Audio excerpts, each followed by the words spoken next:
الدین الخالص.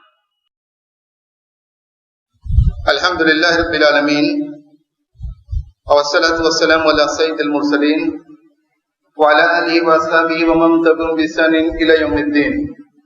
اما بعد، بسم اللہ الرحمن الرحیم. عن ابی ہریرہ رضی اللہ عنہ ان النبی صلی اللہ علیہ وسلم قال له الا ادلک علی کلمۃ من تحت العرش من کنز الجنہ تقول لا حول ولا قوة الا باللہ فیقول اللہ عز وجل اسلم عبدی واستسلم. رواہ الحاکم. اذان کا جواب دینے کے ضمن میں جب اذان دی جاتی ہے تو وہاں ایک مقام آتا ہے جہاں ہمیں ایک عظیم کلمہ کہنا سکھلایا گیا ہے. لا حول ولا قوة الا باللہ. مؤذن جب کہتا ہے حی علی الصلاۃ یا حی علی الفلاح تو اس میں مسلمانوں کو یہ سکھایا گیا ہے کہ جب مؤذن کی کو یہ کہتے ہوئے سنو تو تمہیں اس کے جواب میں لا حول ولا قوة الا باللہ کہنا ہے. اس مناسبت سے اس کلمے کی فضیلت کو بھی ہم جانیں اور یہ بھی جانیں کہ اذان سے اس کا کیا تعلق ہے. جب ہم حی علی الصلاۃ حی علی الفلاح کے جواب میں لا حول ولا قوة الا باللہ کہتے ہیں تو اس کا معنی کیا ہوا. ایک طرف تو حدیثوں کے اندر بہت کثرت سے حدیثیں ملتی ہیں جو اس عظیم کلمے کی بابت بیان کرتی ہیں کہ اس کی کیا قدر و منزلت ہے، اس کی کیا فضیلت ہے اور یہ اس کے کیا آثار مرتب ہوتے ہیں کہنے والے کے اوپر، یا اس کے کتنے فوائد ہیں جو اسے حاصل ہوتے ہیں، ثواب کی شکل میں جو اسے حاصل ہوتے ہیں. بہت ساری باتیں ہیں جو حدیثوں کے اندر بیان کی گئی ہیں اور آپ لوگ وقتاً فوقتاً سنتے ہیں اور زیادہ تر باتوں سے آپ لوگ واقف کی جو آپ لوگوں کے ذہن کے اندر ہوتی ہے.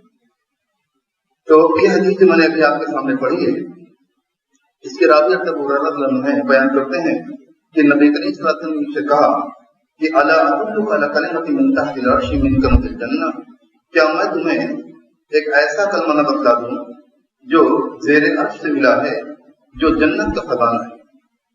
اور انسان کو اللہ رب العالمین نے عظیم تحفہ دیا ہے اس کلمے کے کھلنے میں جو زیر عرش اللہ رب العالمین نے انسان کو نوازش کی ہے اور جو جنت کا خزانہ ہے. تو انہوں نے کہا اللہ کے رسول صلی اللہ علیہ وسلم نے حضرت ابو ہریرہ سے کہا تم یہ کہو لا حول ولا قوة الا باللہ، تم یہ کہو گے تو اللہ رب العالمین کہے گا اسلم عبدی واستسلم. بندہ جب یہ کہتا ہے اس کلمے کو تو اللہ رب العالمین کہتا ہے میرا بندہ، میرے بندے نے سر تسلیم کم کر دیا، وہ اطاعت گزار بن گیا اور اس کے سب کچھ اللہ کے حوالے کر دیا. تو معلوم یہ ہوا کہ اس کلمے کی بڑی خوبی جہاں فضیلتیں اس کی ہیں، اس کے آثار مرتب ہوتے ہیں اور جہاں انسان کو اس کے فوائد حاصل ہوتے ہیں وہیں یہ چیز بھی ہے کہ اس کے اندر بڑی خوبیاں ہیں. معنی کے اندر اگر انسان غور کرے گا تو پائے گا کہ اس کے اندر اللہ رب العالمین نے بڑی خوبیاں رکھی. فضیلت کی بات اس حدیث کے اندر یہ ہے کہ اللہ رب العالمین نے اس کلمے کو اپنے بندوں کو دیا ہے زیر عرش کے نیچے سے، یعنی یہ خزانہ جنت کا یہ خزانہ ہے جو اللہ رب العالمین نے اپنے بندوں کے لیے. خزانہ کیا چیز ہوتی ہے؟ انسان وہ جمع ہوا مال ہوتا ہے، اکٹھا مال ہوتا ہے جو انسان کو مل جاتا ہے اسی کو خزانہ کہتے ہیں. انسان جو کماتا ہے اس کے بعد جو پونجی ہوتی ہے یا مال و زر ہوتا ہے وہ انسان دھیرے دھیرے کر کے اسے حاصل ہوتا ہے. لیکن خزانہ جو ہوتا ہے وہ ایک بہت ہی منفرد قسم کی چیز ہوتی ہے، آپ لوگ اسے سمجھ سکتے ہیں. تو بندہ جب یہ بات کہتا ہے تو اللہ رب العالمین کہتا ہے کہ اسلم عبدی، میرا بندہ یہ اس نے سر تسلیم کم کر دیا، وہ اطاعت کے ہاتھ ہو گیا، اس نے ہمارا کہاں مان لیا، ہمارے حکم کے آگے اس نے اپنے سر کو جھکا دیا. واستسلم، اور اس نے سب کچھ اپنے آپ کو، اپنی زندگی کو، اپنے سارے کاموں کو، اپنی ساری ضرورتوں کو، اپنی ساری دعاؤں کو اس نے اللہ رب العالمین کے حوالے کر دیا. یہ ایک بہت بڑی خوبی ہے جو مانوی خوبی اس کلمے کی ہے جو انسان کو حاصل ہوتی ہے. کئی حدیثیں ملتی ہیں جو اس کلمے کی عظیم فضیلت معلوم ہوتی ہے. ایک دوسری حدیث جو حضرت ابو ہریرہ رضی اللہ عنہ سے منقول ہے اس میں نبی کریم صلی اللہ علیہ وسلم نے فرمایا الا ادلک علی باب من ابواب الجنہ، کیا میں تمہیں جنت کے دروازوں میں سے ایک دروازے کا پتہ نہ دے دوں؟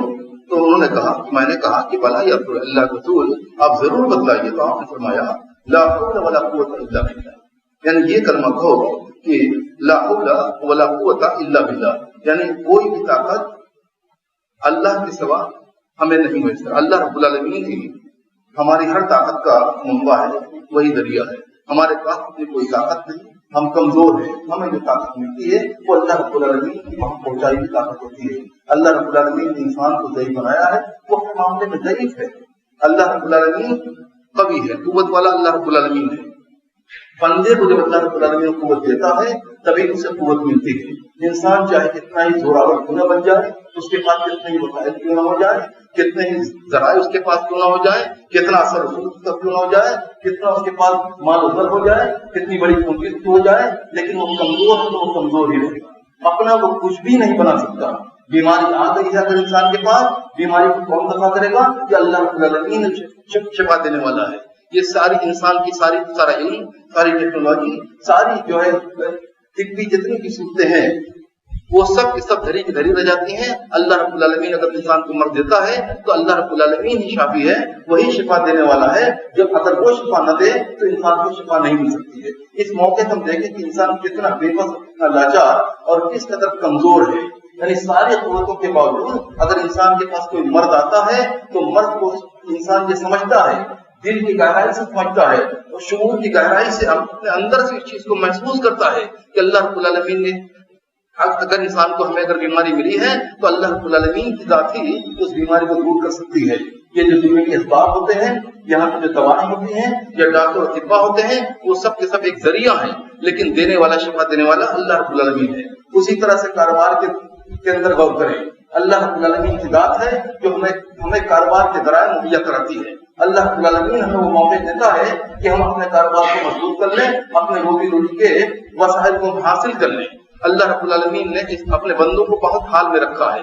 کسی کے پاس اللہ رب العالمین نے بہت سارے وسیع ذرائع دے دیے ہیں، وہ کماتا ہے اور خوب کماتا ہے اور اس کی پونجی اتنی بڑھ جاتی ہے کہ وہ خود اس کا حساب کتاب نہیں رکھ پاتا ہے. لیکن دوسری طرف اللہ رب العالمین کے بہت کثیر تعداد میں ایسے بندے ہیں جن کے لیے نان شبینہ کا جگاڑ کر لینا مشکل ہو گیا ہے. وہ اپنے لیے کہاں سے وہ کریں، اپنے اخراجات کو کیسے اٹھائیں، یہ ساری چیزیں انسان سمجھتا ہے کہ اللہ رب العالمین. اچھا، کوئی یہ ہرگز نہ سمجھے کہ اس کو اللہ رب العالمین نے عقل دے دی تو اس عقل سے وہ بہت کچھ کر لے رہا ہے.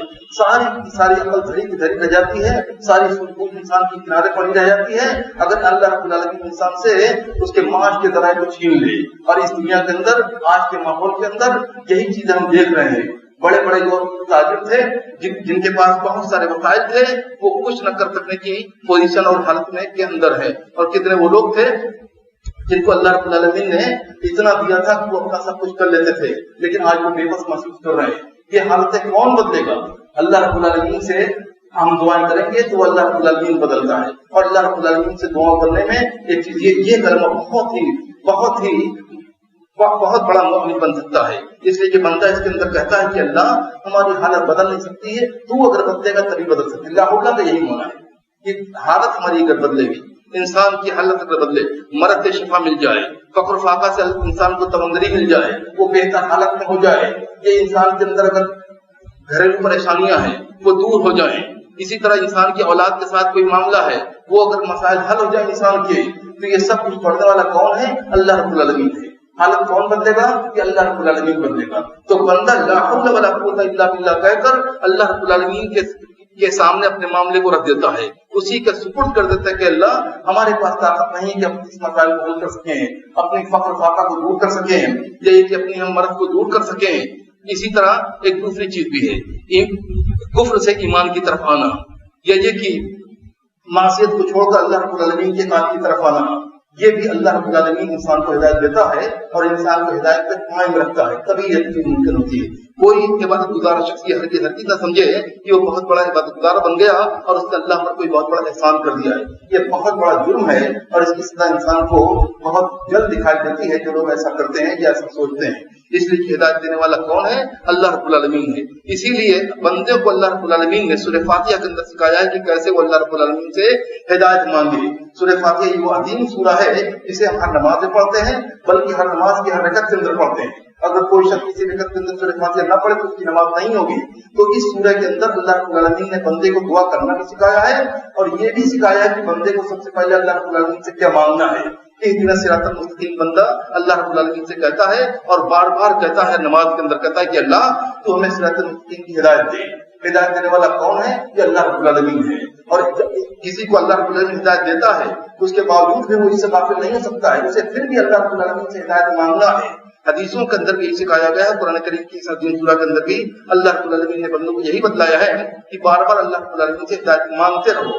اس لیے کہ ہدایت کسی کو اگر ملی ہے تو اسے مزید ہدایت کی ضرورت ہے. اگر کوئی شخص بہت زیادہ ہدایت پہ ہے، اب سب کچھ اللہ رب العالمین کے ہدایت کے کام کو کر رہا ہے، پھر بھی اسے ضرورت ہے کہ اللہ رب العالمین اسے ہدایت کے پر قائم رکھے، اسے استقامت حاصل ہو جائے. ایسا نہ ہو کہ ساری ہدایت ملنے کے بعد بندہ بھٹک جائے، وہ گناہ کی طرف پھر سے چلا جائے. تو بندے کو یہ سمجھنا ہے کہ ہم اگر معصیت کے راستے پہ ہیں، گناہ کے راستے پہ ہیں، ہمارے قدم گناہ کی طرف بڑھ رہے ہیں، تو اس سے کون ہمیں روکے گا؟ یہ اللہ رب العالمین روکے گا. یہ حالت بدلے گی کیسے؟ اللہ رب العالمین بدلے گا. کوئی شخص ہے اللہ رب العالمین کی ایمان نہیں رکھتا ہے، ایمان اس کو کون دے گا؟ اللہ رب العالمین توفیق دے گا، تب اسے وہ ایمان نصیب ہوگا. تو اس چیز کو ہم سمجھیں کہ حالت بدلنے والا اللہ رب العالمین ہے. اور لا حول ولا قوت الا باللہ کہہ کر بندہ اپنے معاملے کو، اپنے سب کچھ اللہ رب العالمین کے حوالے کر دیتا ہے. اس کلمے کے اندر یہ قوت ہے کہ انسان اس کلمے کے ذریعے اپنے ایمان کی تجدید کرتا ہے، اور اسی طرح اپنے قضا و قدر پر بندے کا جو ایمان ہے اس کی وہ تجدید کرتا ہے. بار بار بندہ جو کہتا ہے تو بار بار وہ تجدید کرتا ہے، اللہ ہم قضا و قدر کا ایمان رکھتے ہیں، تو جو چاہے گا وہ ہوگا، سب کچھ تیرے ہاتھ میں ہے، تو چاہے گا تبھی ہوگا، جو چاہے گا وہی ہوگا، جب چاہے گا تبھی ہوگا، جیسے چاہے گا ویسے ہوگا. اے اللہ ہمارے ہاتھ میں کچھ نہیں ہے، سب کچھ تیرے ہاتھ میں ہے، ہم سب کچھ اپنا تیرے ہاتھ میں دینا چاہتے ہیں. اے اللہ ہم سب کچھ تیرے ہاتھ میں کر دے رہے ہیں، تو ہماری بگڑی بنا دے، تو ہمارے مرض سے ہم کو شفا دے دے، تو ہمارے کاروبار کے اندر ذرائع بنا دے، اسباب بنا دے. سب کچھ بندہ کسی ایک جملے کے ذریعے، کسی ایک عظیم کلمے کے ذریعے اللہ رب العالمین سے کہتا ہے. اور یہ کلمہ کہہ کر بندہ اللہ رب العالمین کے اپنے تمام تر معاملے کو اللہ رب العالمین کے حوالے کر دیتا ہے. یہ جو حدیث میں نے پڑھی، یہ اخیر میں جو اس نے فرمایا کہ اللہ رب العالمین کہتا ہے کہ اسلم عبدی وسلم، یہ اسی کا مفہوم دراصل میں نے بیان کیا کہ اس کا کیا مفہوم ہے. یعنی بندے نے اطاعت کو اپنا لیا اور سب کچھ اپنا ہمارے حوالے کر دیا. اور یہ کلمہ کہہ کر آج کے زمانے کے اندر ہم دیکھتے ہیں کہ بہت سارے لوگ ڈپریشن کا شکار ہیں، بہت سارے لوگ ذہنی الجھنوں کے اندر پڑے ہوئے ہیں، تشویش کا معاملہ ہے، اور بہت طرح کی باتیں انسانی معاشرے کے اندر اور اسلامی معاشرے کے اندر پائی جاتی ہیں. اس دعا کے تعلق سے، اس عظیم ذکر کے تعلق سے ایک اثر ملتا ہے عبداللہ بن عباس رضی اللہ عنہ سے، اور کچھ لوگوں نے اسے حدیث کی شکل میں بیان کیا ہے. علامہ ابن قیم نے اس کے بارے میں بھی ذکر کیا ہے. انہوں نے کہا کہ من کثرت ہمومہ و غمومہ فلیکثر من قول لا حول ولا قوة الا باللہ.